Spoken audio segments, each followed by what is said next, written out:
If you're not clear, the only real target is growth. If you're more clear about what you want from the business, what you want to do for the customers, things like that, I think it becomes better. And that just comes with time. If you do things just for the pursuit of money and growth, I think you're going to get a less desirable result, which is kind of what I had with my first two businesses. I didn't really care about them. They were me learning to do a thing because I wanted to try to make an income from a business, and it didn't have that like purpose to it.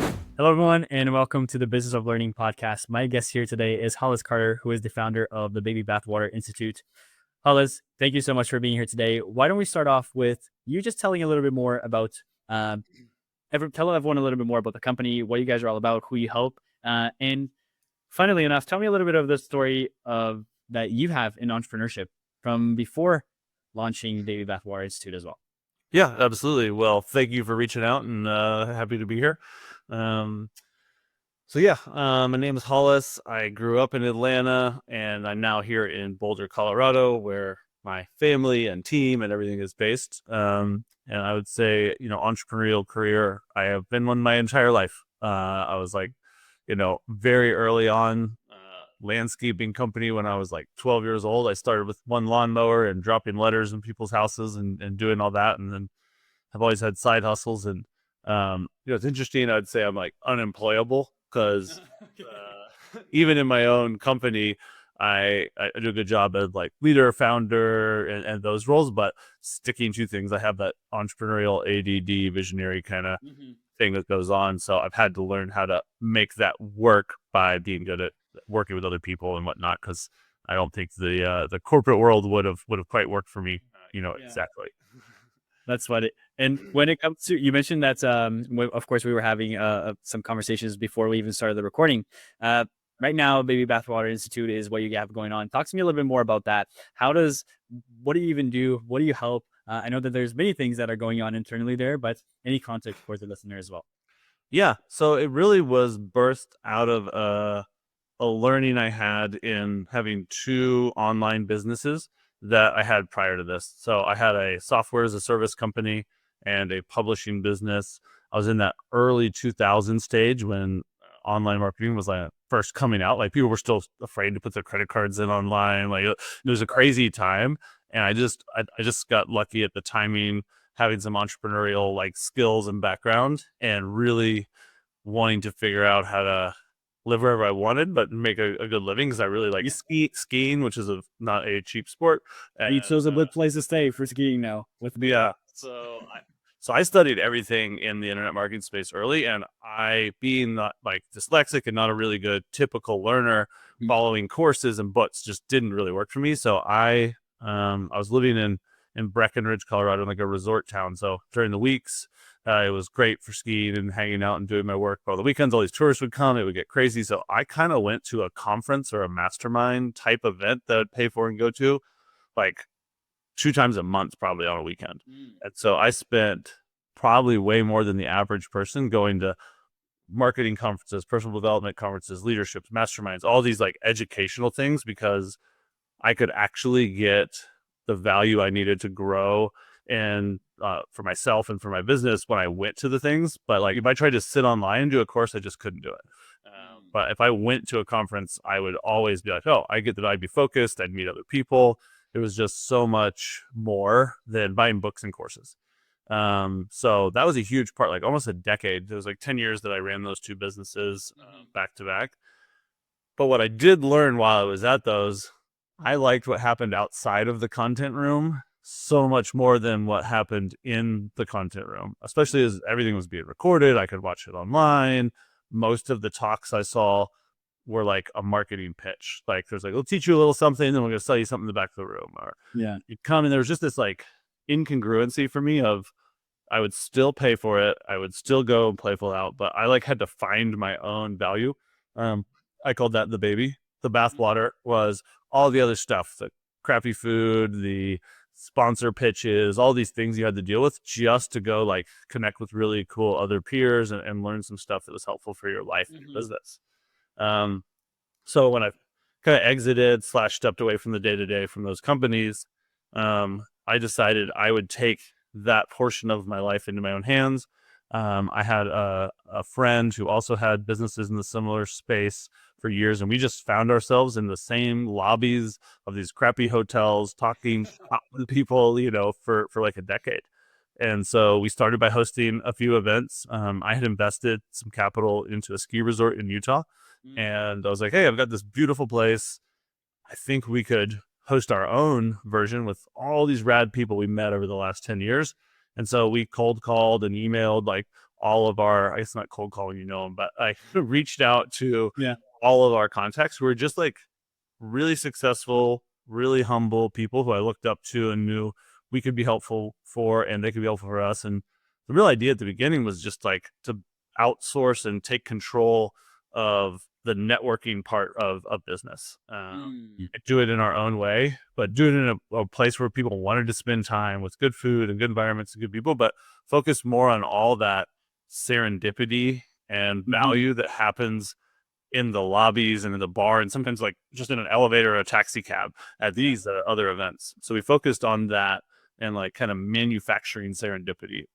So we knew everyone, so it was very curated, and we knew people had like kind of low egos, but were very successful. And for 2 years, I just hosted 2 events a year out at this property. One was like a skiing themed kind of event. The other one was on a lake in the summer. So always, doing activities together, hanging out. And there was content, but it was more peer-to-peer style content. But I did analyze so deeply what worked and what didn't work in these educational events. And a lot of it was like, there was like a hierarchy of like, this is the keynote speaker, this is the sponsor, this is like a one-to-many feel, when I often got more value from the other guests at events than I did from these gurus or sponsors and things like that.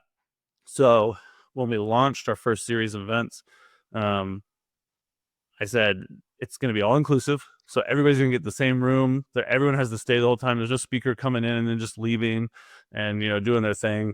We're not going to have, these sponsors who get to steal your time and do things like that. And I called a lot of people who got paid to speak at events and said, would you rather be among peers versus, get paid, 10, 20 grand to come to an event and speak and then leave and it's right away.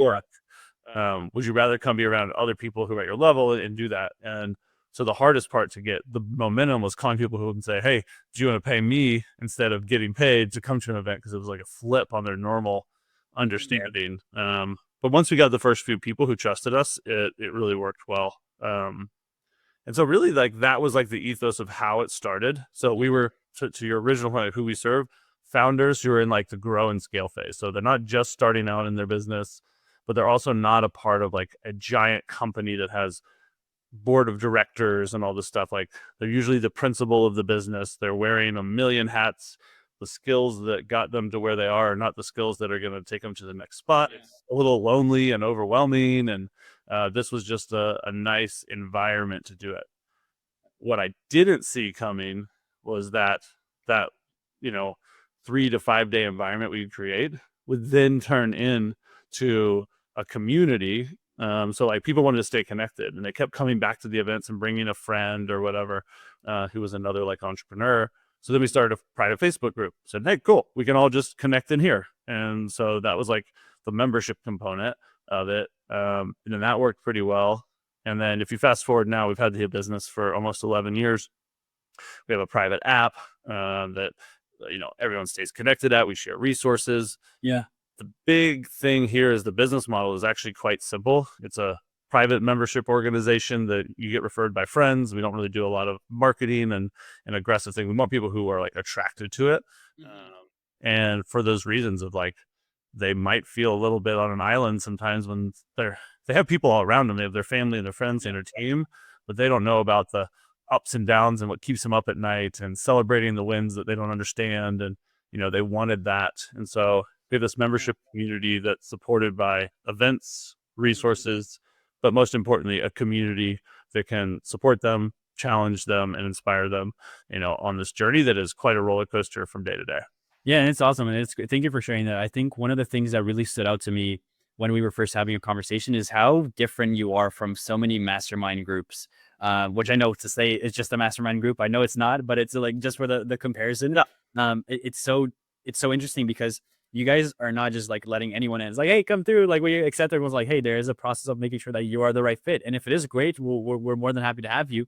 But on top of that, the experience that you've had from having your own companies, exiting the companies, but then going through all these different sectors, different events, and building the like finding out really what people care about and what you cared about, and then narrowing that down into what you have today, which is really awesome. And in your journey, is there any specific things about either building a business or just looking for the growth or the rooms that you've been inside of that really stand out and that you believe in when it comes to growing a business that most people would not agree with you?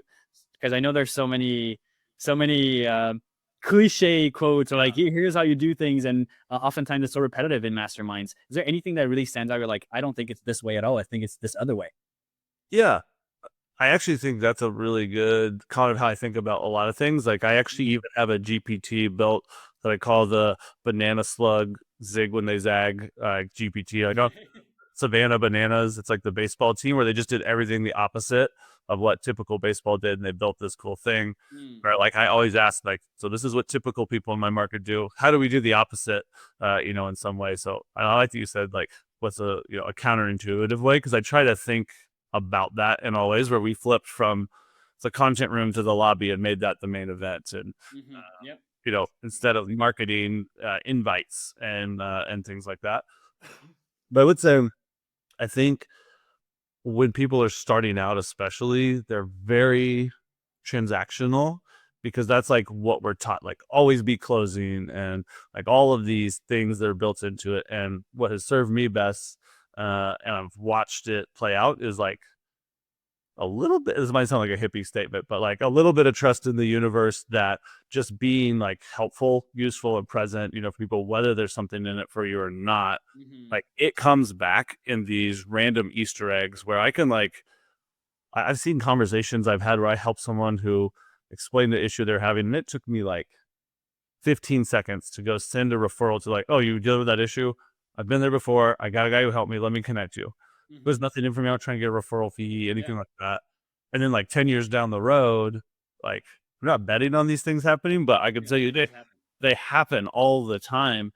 And it's something I think is ingrained when people are starting to just be aggressive, transactional, always looking at the bottom line. Yeah. And that's one reason, like, I think we cater to the audience that don't have massive investors and things like that, so they can trust their like entrepreneurial kind of intuition of what to do that is right and betting on themselves in the long run. And that's like our internal tagline is like good people, good intentions, and good times. Where we're a little bit of our culture is almost a little anti-hustle culture a bit. Having myself and seen many others who've exited and then realized they actually get the opposite of what they thought was at the end of that road. They think they're just going to be happy and retire and it's all going to be fun. They actually usually get depressed and like lonely and they don't know what to do. So we've kind of been leaning into like, be helpful to other people along the way and enjoy the ride as well. Like it's going to be crappy sometimes. Like sometimes you're just going to have to chop, you're just going to have to chop wood, carry water, and learn stuff and do work and do things you don't want to do. But you should figure out how to enjoy that and celebrate the wins when you have it. And it makes it a lot easier when there's other people who understand that. So I think when people go out and network and do these things, they're so focused on selling their product or service or finding that next deal that they miss much bigger opportunities. Like I visually see it in my head as like 3 layers of how we work with other people. And like the first layer is that like kind of transactional layer. The second, you're like helpful, but with an intention, a hidden intention in mind of being helpful. And then the people who truly are out there just trying to be helpful with their time here, they get paid back way bigger. It just has a longer time horizon, which is the biggest lesson I've learned from anything, is everything takes longer than you think. So if you can adopt those 2 principles in parallel, I think just doing that together can help see a lot of success. Are you familiar with Adam Grant? Yeah. Of course.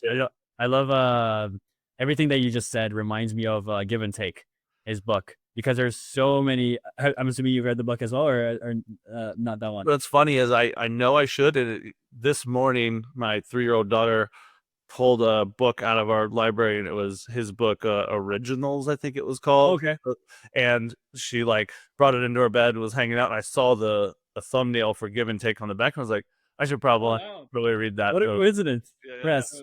So give and take is there's I don't even know how many stories inside of that book that say exactly that. It's just give. There's always going to be givers, there's going to be takers, which are the transactional ones that we just use, and you just using your analogy. But even if it is the 10 years down the line and it's not something that you expect, giving and doing what you think is right 99.9% of the time actually ends up playing in your favor. And it's so funny how that just it's such a recurring pattern. And as you said, it might sound hippie, but it's just the way the universe works. I think it's like a universal law that takes people getting beat up a while to finally understand, or they stay, low level door to door salesman vibes the rest of their life, like that used car kind of vibe. Like if you think about outside of business, what people say is that like expectation is the root of unhappiness. And so if you have all these expectations of other people with these transactions, if you just remove the expectation and do it and just do your craft and treat your team right, your customers right, like it all will kind of pan out. But I do know from experience, it always takes way, way longer than you think. Like there's just so much stuff that it takes to get a business to run really well. And I live in a little bit of an echo chamber of it because my business serves business owners in the exact same like stage as me. And so it's like all I think about, where I think that grind and that resistance that exists out there in other markets is even worse, right? Like it's And I find that so interesting as well. Sorry to interrupt you, but I find it so interesting because the part that really sometimes that most often is the part that businesses really try to emphasize, which is like, hey, pursue that growth, look for the strategies that are going to allow you to achieve XYZ, be it through marketing, through the sales, through the funnels, whatever they use. It sounds to me that a lot of what you have going on is not tailored to achieving that massive growth. Like, I believe you actually had a quick comment when we first spoke, like, hey, we're not looking to have this massive growth. So when you're looking at it from those lenses, or whatever lens you're looking at it from, how do you deal with planning ahead for the future into what you're trying to achieve now with this business or any other ventures to keep achieving more things or getting new targets? Because entrepreneurship is always just moving the goalpost forward, right? Hey, I achieved the $1 million mark. Okay, now 10. I achieved the 10. Now is the 50. So how do you deal with that with the crane business, but also other businesses as well?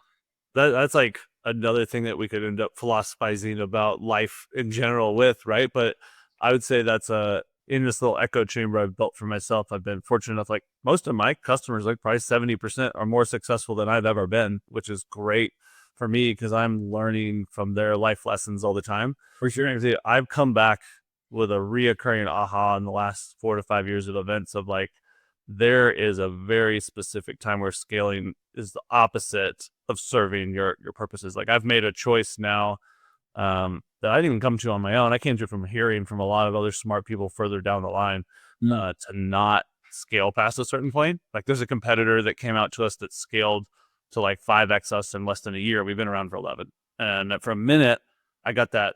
I think we're always naturally pulled to try to be like, oh, I want to get bigger, bigger, bigger, bigger is better, all of those things. And I went down that route for like a month or two when I got that intensity. And I was like, oh, this doesn't serve me. And now I feel much more grounded in the decision to hit a perfect point where the business is profitable, we can serve the customers, and it can give me what I want. But you have to be like clear about what you do want.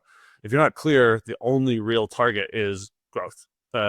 If you're more clear about what you want from the business, what do you want to do for the customers, things like that, I think it becomes better. And that just comes with time.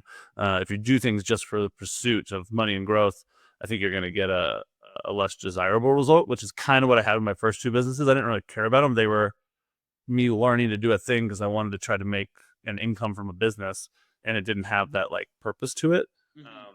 There was a guy named Todd Herman who gave a really good talk at our last event that I just re-listened to. We called it the Mind Virus. It was the Mind Virus of scaling. And he clearly pinpointed these different points where, it's from like 1 million to 5 million. You usually have this like business that's starting to hopefully kick off some profit. And lean team and like you're involved and it's working. And then there's this next stage where you're going to go back and feel like you did right before you got to the 1 million mark for a whole nother chunk of time to get here. And so you just made a decision when you decide to scale past this point to kind of go back down into a pit of unhappiness for a period of time until you get to like 10 or 15. I do think revenue markers, disclaimer, are not the perfect indicator because every industry is different. But for ease of demonstration, there's these like buckets along the scale ladder that you as a founder, owner, operator of it, there's the beauty in the beginning that's fun and it's exciting, but it has these dips and things. And then you get to like a really good point. So I think to that point, it's like knowing what you want out of it, where you can get it, and really analyzing that. And a lot of people don't take time to step back. They just stay all gas, no brakes at scale at any cost. Whether it's exiting or having cash flow or a legacy or a purpose. Like you just gotta be clear about those things, or the scale demons can just take over your life, and that's all you're focused on. Yeah. The scale demons. I like that. I like that. That way of putting it. The scale demons. I think it's so many people that I speak with as well are so focused on scale. I actually had another guest, which is one of the first few episodes that I recorded. Called it's an entrepreneur called Qasim Aslam. I'm not sure if you're familiar with who he is. I believe he believes he built the biggest Google Ads agency in the world, exited it. I actually had a call with him maybe a year ago or so. Yeah. Oh, no way. Yeah. Qasim is awesome. And scale is one of the words he hates. He's saying because people get trapped into this idea of like, I need to be able to scale. But first and foremost, focus on the actual impact that you're trying to make.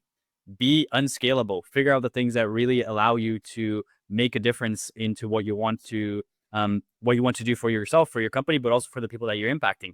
Then you can try to maybe focus on the scale on the back end, and whatever that process looks like. But if that is not happening anytime before then, it's like you're just focusing on the wrong things. Totally. I love the word unscalable because there's another guy in the group. We had a conversation at an event like 3 months ago where the end result was like everyone was supposed to come with the one thing that they're going to do that's completely unscalable in their business. After this like kind of workshop we all went through.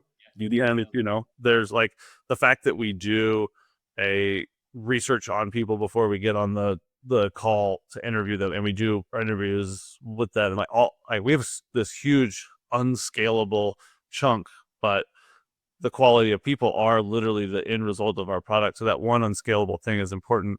And we ended up actually exacerbating that exercise and doing lots of unscalable things because it creates more brand value and things like that if you're only doing that. Now, all that being said, we also do look at the business and go like, what things are scalable? Because you have to find a really good balance, or you'll just find yourself with an unprofitable business, which I've one of the main reasons we pivoted from an event business, which was more of a passion, a creativity type thing that I really love, which is like, I'm never worried of any competitor doing events better because like we would do it even if we didn't make money from it. But what I did learn is it's very hard to make money. There's lots of unpredictable factors. Like I had the same event in Croatia and it had 3 completely different outcomes just based off of factors that I couldn't control. Like COVID came, I lost $2 million overnight with event deposits and things like that. Like events are scary, but I love them.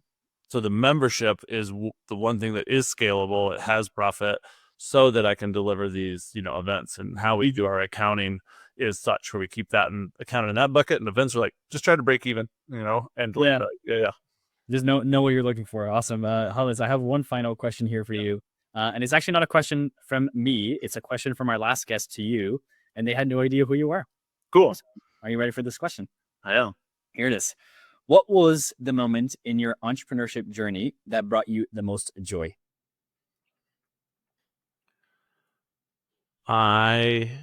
Oh man, that's a good question. I think there's a lot, and it all in different seasons. But if I had to narrow it to one, it's a lesson I actually was just talking to one of my coworkers about, that all the events we've ever done that have gone perfectly smooth, no one really remembers them.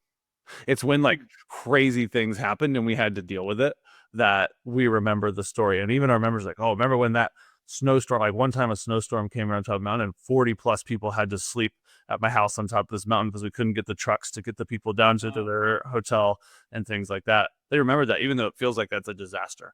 So I think one of the most memorable, like euphoric type moments, was we did a event on an island in Croatia, which we had never done an international event. We had never done one on an island, like all these things. It was a lot to come together. It was like 6 months of the full team's energy.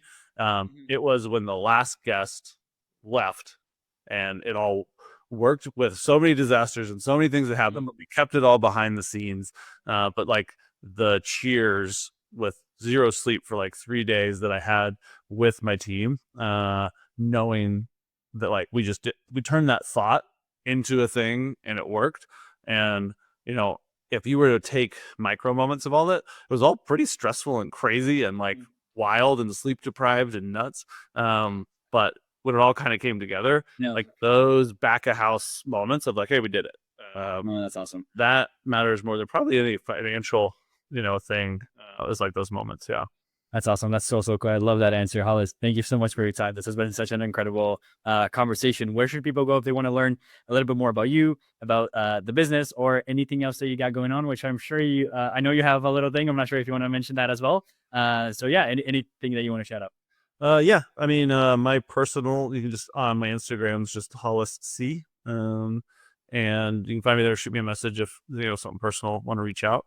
Baby Bathwater is just babybathwater.com. And you can, if you're an entrepreneur who fits in that kind of grow and scale bucket and into that idea, you can apply there.